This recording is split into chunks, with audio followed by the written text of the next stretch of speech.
All right, this tire pressure is at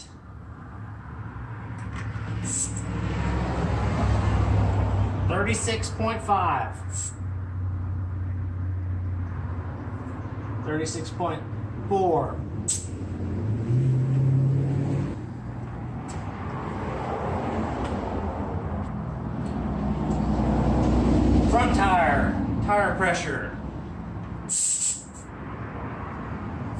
Gotta put some air in it.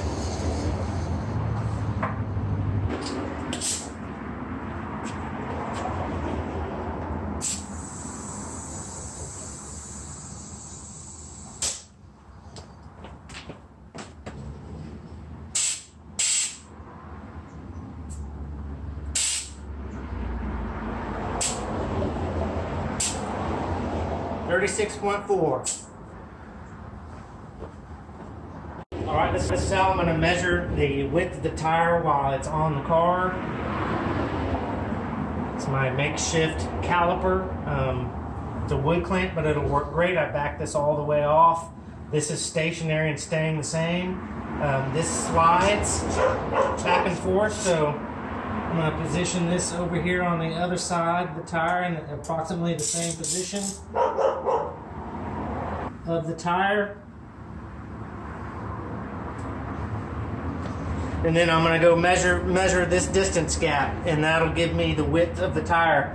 This, on the front and the rear, is an 8.5 inch rim wheel, and on the front is the 245 width Indy 500 Firehawk tires, and 275 width Indy 500 Firehawk tires in the back.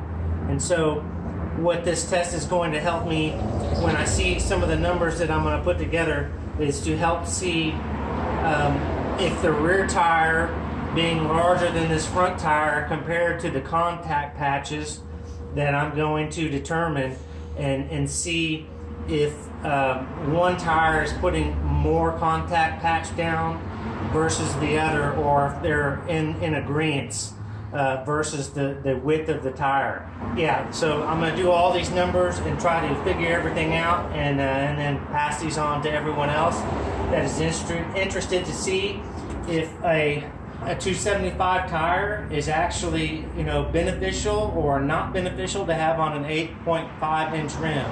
Does that need to be on a 9 inch rim, a 9.5 inch rim?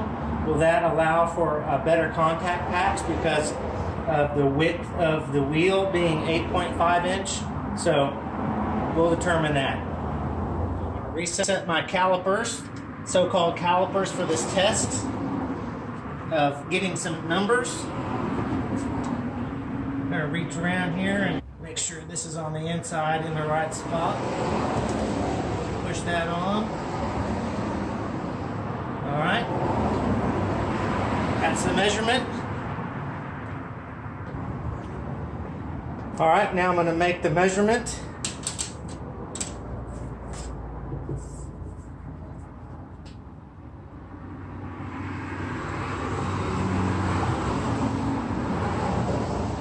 All right, that's right at 10 inches. Pretty accurate. I mean, pretty straight on the numbers. So 36.4 psi, 8.5 inch wheel. All right, next, what I'm going to do to measure the contact patch of the tire on the ground, I'm going to jack the car up slightly and stick a piece of paper under there, a clean white sheet of piece of paper, and then lower the car down onto the piece of paper, and hopefully it'll leave an imprint of the tire on there, the tire patch, and so then I can measure the tire. All right, let me.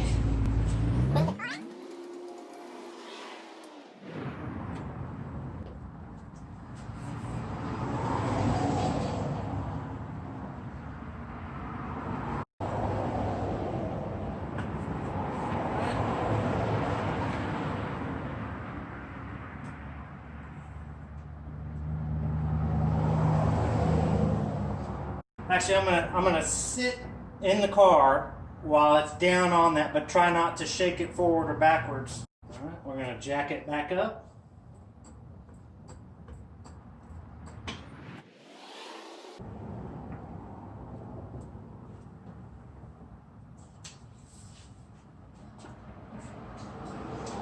I mean, that'll be enough for me to determine where I can see the dirt, where it ends, and I can draw a fine line around where I think that contact patch is. But I can see enough to determine that, so I'm going to mark this as front tire. Okay, now I'm going to do the rear, same as the front.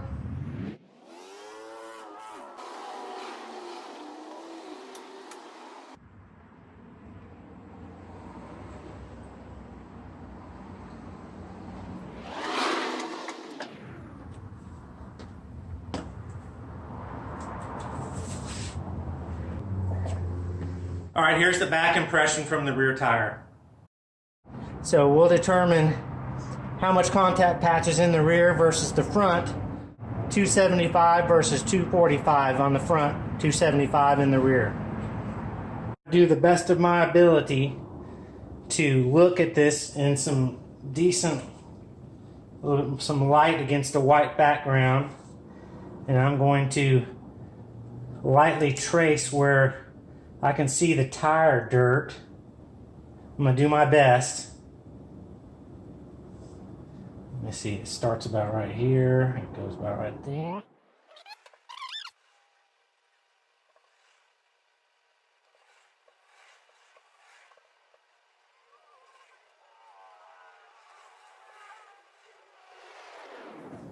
Okay, that's the rear.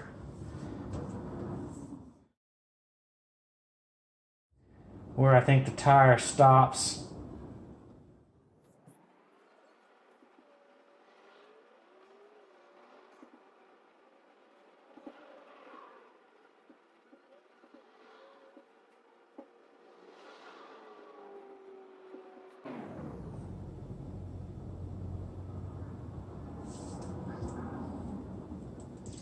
Okay, we're just going to look at these and compare these. This is the front tire, this is the rear tire. 275 versus the 245 width. Okay, so here's what I came up with. The discrepancies that I have where I cut that a little bit short, and that a little bit short, and then a little bit short on the inside of that. That's because with the ruler I can see better than just tracing around where I'm thinking, you know, the dirt from, or the dust from the tire stops a little closer to where I drew my lines across for the measurement. And so that's where there's a little discrepancy in between there. But when I lined the ruler up, it was easier to kind of line where the dust was and where the clean paper started and ended. So, you know, this is not precision, but, you know, it's what I got, and we'll make something of it. So here's the rear tire and the front tire, both the passenger side. So we got, this is 7 5/16, and that was 7 1/8 inches wide. So not much wider. Maybe, you know, I mean, you have to just look at your ruler to see the difference between that. And obviously, like you can see visually, the difference is 4 7/8 here and 3 7/8 here. So smaller in this distance wise, wider here, a little bit wider here versus a little more narrow here. So going to the 275 tire from the 245 tire on the 8.5 inch rim, I really, and just looking at it as in the contact patch on a piece of paper as the car sits still, there's not a big advantage for the tire, the 275 tire. I mean, those are really close in number. Let's look at my ruler. 7 1/8 was right there, and then 7 5/16, 1 2 3 4 is about, you know, right in 1 2 3 4, you know, right about in that area right there. So it's not much wider width-wise. That's kind of interesting.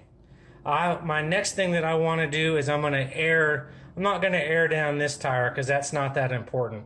You know, the front tire, who cares? No, you know, unless you're road racing and you want to get the contact patch of the tire for traction on the front, but we're not going to worry about that. So we're going to go with the rear, and I'm going to lower the tire pressure down to 22 psi and see if this contact patch, how much bigger it gets.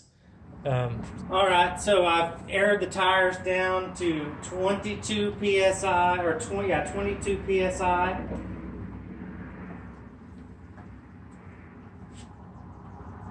Both sides.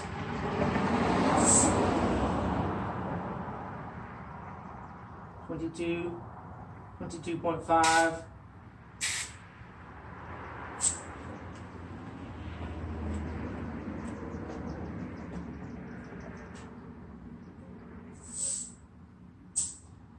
.4, so 22.4, 22.4. Okay, let me get out of the light. So here I'm comparing the two rear tires, the 275 tires. This one's at the 36.4 psi, and this is a 22 psi. And this is about as close as I can get to outline the contact patch of the dirt and the dust left on and the impression on the paper. So this one looks, you know, to be much not wider, but wider in this direction, not a whole lot wider in this direction. So 7 3/8 versus 7 5/16, which is pretty minimal, but you do get more contact patch in the width. So that's 4 3/4 of an inch versus 3 7/8 of an inch. Not much gain in the width, but a lot of more gain in the width in the, you know, the direction of the front to the rear of the car. So that's 22 psi and 36.4 psi. So you know, take from what you see here, and I tried to just get as close as I could. It's not perfect. You know, perfect as in I could have come up with some kind of die that I could have placed on the wheels and rolled them onto the paper or something. But for time and, you know, my time's sake, I think this is about the best I could do. You know, this line kind of disappears a little bit right in here, but it's more prevalent over on this side. So I just kind of hashed that out where you can barely see the outline. All right, well, here's a little more information that I want to include. You know, the tire is claimed, you know, to be 245, you know, or 275 or 285 or 305, 315, whatnot. So I wanted just to kind of, when I measured the tires, get the basis for that. So here's what I measured: the claimed width versus the actual width when mounted on this 8.5 inch wheel. 245 wide tire, and that equals 9.645 inches. Look that up online. And then it measured not exactly 9.6 inches while it was mounted. So that's the 245 tire. So those numbers are really close. So on the 275 tire mounted on the 8.5 inch wheel, this is where the numbers get skewed. So you know, if I had a larger 10-inch rim, you know, it'd be interesting to experiment and see how the numbers change. But here it's 275 millimeter width equals 10.8626 inches. And when I measured it on the wheel, it measured 10 inches exactly. Okay, so here we can, with these numbers, we can clearly see that the 275 width tire mounted on the smaller rim, the 8.5 inch rim, it lost 0.826 of an inch. So it was not as good as mounting that on the smaller wheel versus probably just sticking with a 265 tire or a 255 tire. No real benefit in going to the larger 275 tire, which usually costs more. So there you go. All right, this is just something that I was thinking about doing, you know, while I was out of town. And a subscriber brought up, you look online, at tire manufacturers, and they'll have a specific rim size range per tire. More the outside tire to the outside. I mean, just the lip there is about 9 inches. So I'm just going to call these 8.5 inch wheels. A 275, I don't think is out of line to be on an 8.5. Be better on a 9. I mean, on an actual 9-inch rim or a 9.5, but just to kind of figure out what the contact patch, and that's what I mean when the tire sits on the ground when it's not moving. It's the actual part of the tire that's touching the ground. It's kind of your footprint on the ground is how much traction you have at that time on the ground. So I just thought it'd be interesting to see how much more on the same rim, a 275 tire, how much more rubber was on the ground versus a 245 tire on the same rim. And obviously it's not a whole lot more. The 245 tire, it could be argued that it has a better advantage, and maybe that's why when I had my 245 Pirelli tires that are a little stickier rubber, maybe a 300 grade rubber versus the Dunlops that run flats. I don't know what numbers those are. If those are 400s on the rating for tire wear, Pirellis are 200. I mean, they're probably in between 200 and 300. But I got decent traction with my Pirelli 245s, and why I'm having such a struggle with these rear tires. In the last week of just driving around, I just roll on the throttle and it just spins. Anywhere in first gear from 5, 10, 15 hits boost, it just lights them up. I mean, and traction control kicks in, or you just got to let off the gas. Let off the pedal, so you just don't tear up your tires. No point in doing that. I just thought this would be interesting. What would be really cool is if I had some these same wheels in the 9.5 inch wide rim, and I could, and I had another tire, and I could move the 275 tire onto the 9.5 inch rim and compare that to the 8.5. That would be the ultimate, but I don't have that luxury. I'm obviously going to have to buy some new tires, but I don't want to go spend another $600-700. You will get softer tires, maybe like in the 100 wear range. It's just going to be a softer tire. But what happens if I buy another set of tires and I still spin? I don't have 10-inch wide wheels. I don't really want to have to go buy another $1,000 to $2,000 worth of wheels. And that's, then we're back up to $3,000 to $4,000 tires and wheels. And I'm not going to do that anymore. I'm not going to spend that kind of money. I'd rather get a limited slip differential for $2,500 and do that, and then just stick with these tires and probably be able to hook up with the 275 Indy 500 tires. But yeah, so I'm just going to put this out there.